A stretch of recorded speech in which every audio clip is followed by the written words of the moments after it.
So since I'm going to be going around New Zealand and doing a bit of tourism and seeing some of the sights and all that kind of stuff, it would be remiss of me not to start here at Mount John itself, since apart from being a world-leading facility in astronomical research, it is also a bit of a tourist hotspot, especially during the day because it's so high up and the views are amazing.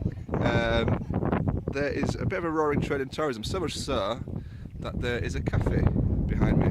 So people come up here during the day, they have to pay like I think a £5 or something to drive up, it's like a mile or so, and they can come up for a cup of tea, and it seems to be quite busy. So it's nice to come up here and just kind of sit and stare at the view.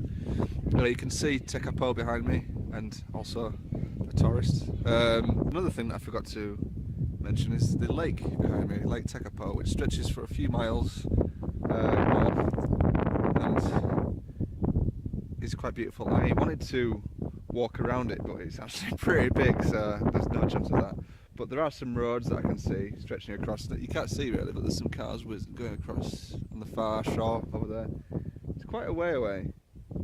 It's a lot bigger than I thought it would be, so there's no chance of me actually walking around the thing, but I will see how far I can get on one of my days off at some point. Another nice thing, you can't really see it at the moment. Oh, you can actually. Another nice thing is the hills, the mountains. Another nice thing is the clouds often seem to flow over the mountains, so you can kind of see it in the background over there and over here. The one in the middle, right behind me there, is called Tekapo Saddle, and the clouds frequently kind of just silently flow over there. It's very pretty. So yeah, that is that.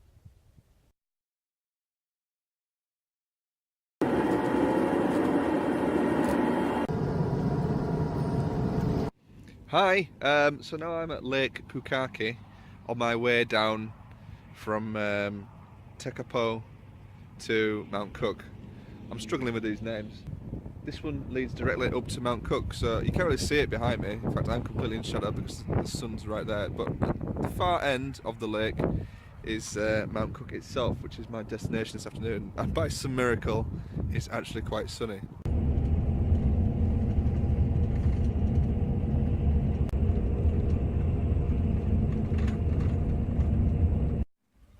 So I'm in Mount Cook village.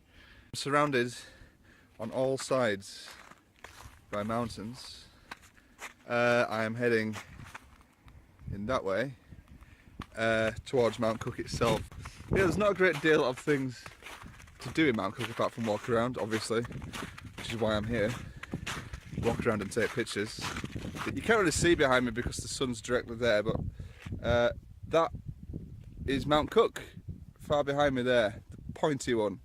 Behind me is a glacial lake, I think called Muller Lake, like the yogurt, Muller.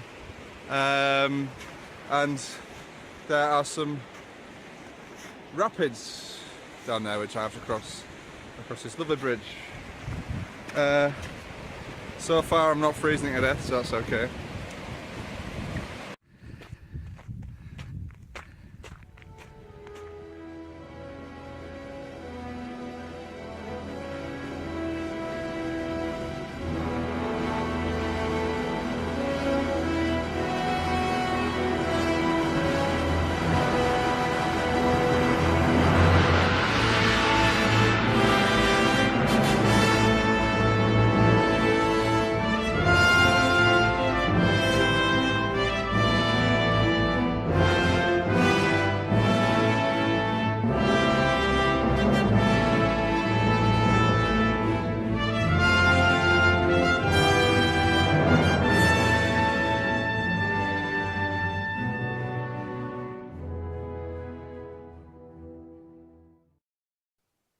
It's deathly quiet up here.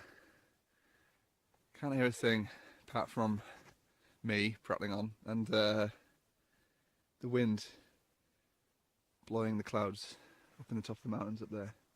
But apart from that, silent.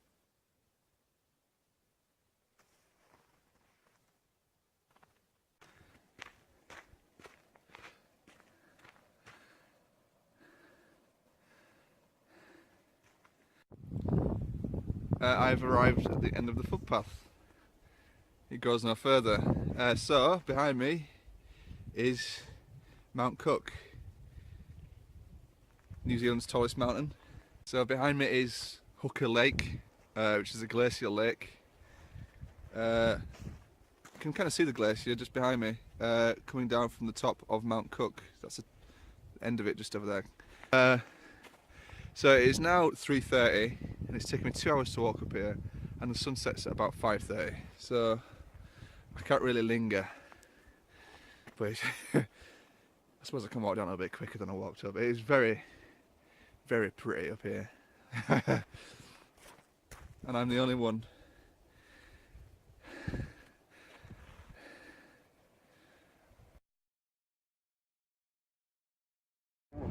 Goodbye to the nuggets that lay on a bough. That's only when dreaming I see you gleaming under the deep dark underground. Hello, I'm now in Queenstown, the second stop of my rapid tour around the South Island. It's about 9 o'clock at night. I arrived about an hour ago, so it was already dark then. So yeah, I like arriving in places after dark, because you get to see a bit of a different side to somewhere than you do when you arrive during the day. And there's a different atmosphere about places, especially here. This is a proper tourist place. After a week of being pretty much on my own on top of the mountain, and then at Mount Cook as well, just kind of wandering around, this is a bit different. It's a pretty popular resort. There's lots of restaurants, lots of bars. I don't think there's one behind me at the moment, but there's like water taxis whizzing around and floating restaurants and stuff. It's actually quite nice. So with all the bars and restaurants and stuff, it'd be a pretty good place to go for like a, one of those boozy holidays. It'd be right up my street if that's what I was doing.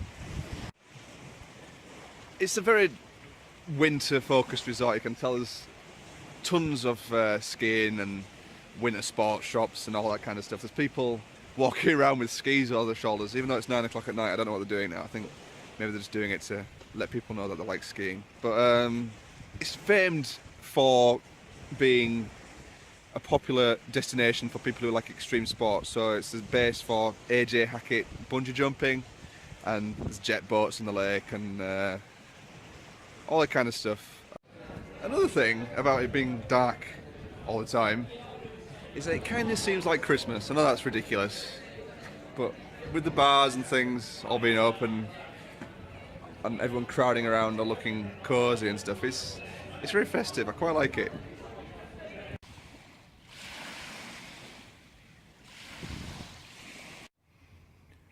Just having a wander around the park in Queenstown.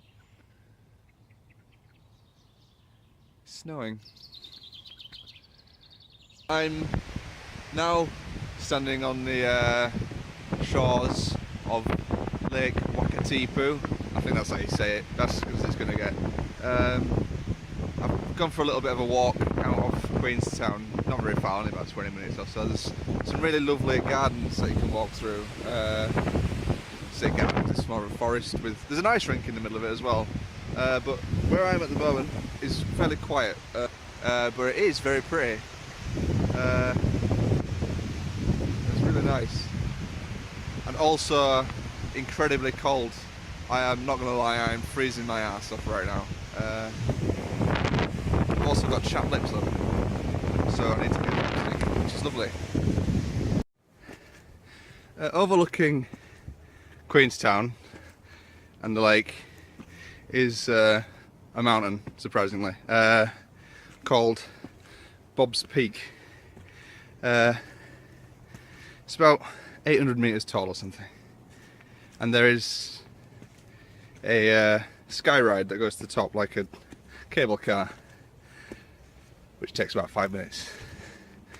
There's also a walk up to the top, which apparently takes about an hour. Guess which one I'm doing? I've only been walking about 5 minutes and I'm knackered already.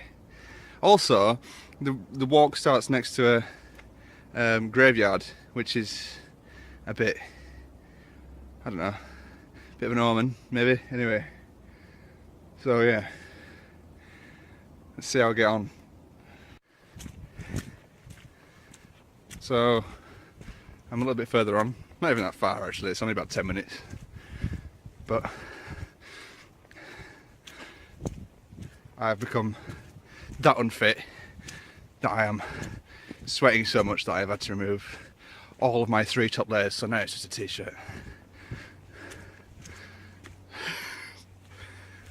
Good views though, and there are tree houses in the trees as well. Well, what I thought were tree houses, I thought it might be Ewoks or something, but it turns out it's zip lines or something, like what's it called? Go ape in England, where you whiz between the trees. I haven't seen anyone using them yet though. I must be nearly there now. I've crossed above the snow line. Been walking about, I don't know, 40 minutes.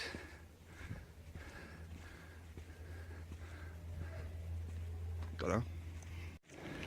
I think I'm almost there. There's people losing around me.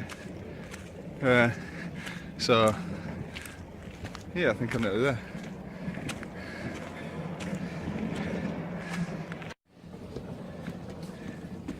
So I made it to the top. It's a lot higher than I thought it'd be. I appear to have walked much further than I thought I would. So the headland jutting out just there is where I was walking this morning when it was snowing, and that's the town at the bottom, and that is the cable car that I avoided taking. I have to be careful not to drop my phone. It's really high up. I have to walk back down here as well. Actually no, I could get the cable car down, but it's $20, and well, why spend $20 when you can walk? At the top here they've got, it's quite kitted out actually, there's loads of stuff. There's a luge, if that's your cup of tea. There's a fine dining restaurant, can you see through the window? Kind of. There's a cafe, I think I might go in there and get a cup of tea in a minute. There's a bungee jump thing just down there as well. There. And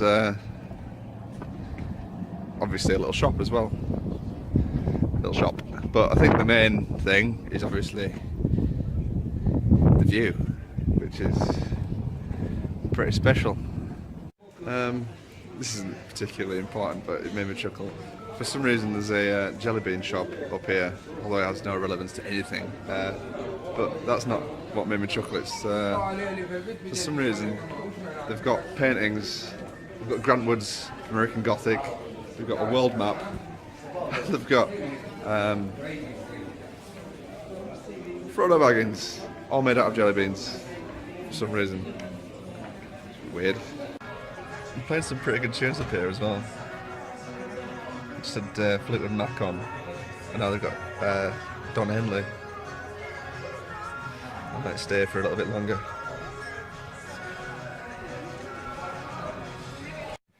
Walking down is much easier, mercifully. Much quicker as well, although it's a bit nasty on the knees, but who cares. I think I'm lost actually. This is not the route I walked up. I think I'm on the bike track, so hopefully I don't get run over. Made it down in one piece, which is good, and much quicker than it took me to get there as well. And I wasn't lying, by the way, about the graveyard. See? How bizarre is that? Let's build a sky ride to the top of the mountain. Yeah, that's a good idea, yeah. Where should we put it? Let's put it next to a graveyard. Yeah, that's a good idea. Weird. I've been cooking for myself in the hostel for the last couple of nights, and all that's fine. Using the kitchen with 100 other people can be quite wearing, because it's a mess and everyone's an idiot. So I thought tonight I'd treat myself, especially after going up and down that mountain. I need something to counteract the healthiness. And I have it on good authority that there's a burger joint in town called Ferg Burger. That is very good. And I've walked past it a couple of times over the last couple of days, and it always seems to have a massive queue outside, so it must be good. Either that or it's just hype. So I thought I'd go and give it a whirl. This burger better be good. See the size of this queue.